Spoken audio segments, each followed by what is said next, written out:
A7 news चॅनलमध्ये आपले स्वागत।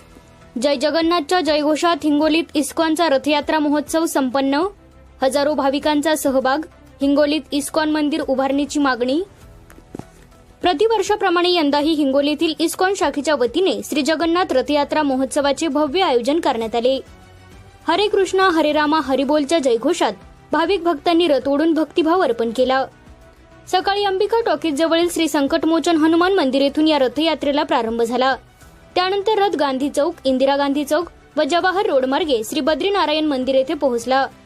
भव्य रथावर भगवान जगन्नाथ, बलभद्र आणि सुभद्रा मातेच्या मूर्ती विधिवत विराजमान करण्यात आल्या होत्या। बद्रीनारायण मंदिर येथे हरिनाम संकीर्तन, सांस्कृतिक नृत्य, श्री जगन्नाथजींची कथा, महाआरती आणि महाप्रसाद वितरणाचा कार्यक्रम झाला। श्रीमान अभय गोपालदास प्रभूजी इस्कॉन चौपाटी यांनी मधुर वाणीत हरिनाम संकीर्तन केले।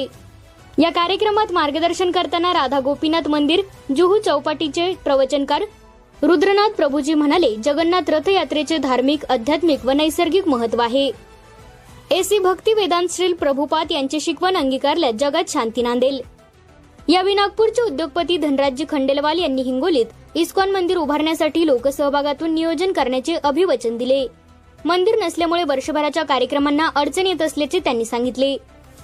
या महोत्सवात नागपूरचे धनराजजी खंडेलवाल, मुंबईचे सहाय्यक धर्मादाय आयुक्त रवींद्र धायतडक यांच्यासह हिंगोली, परभणी, वाशिम येथील साधक सहभागी झाले।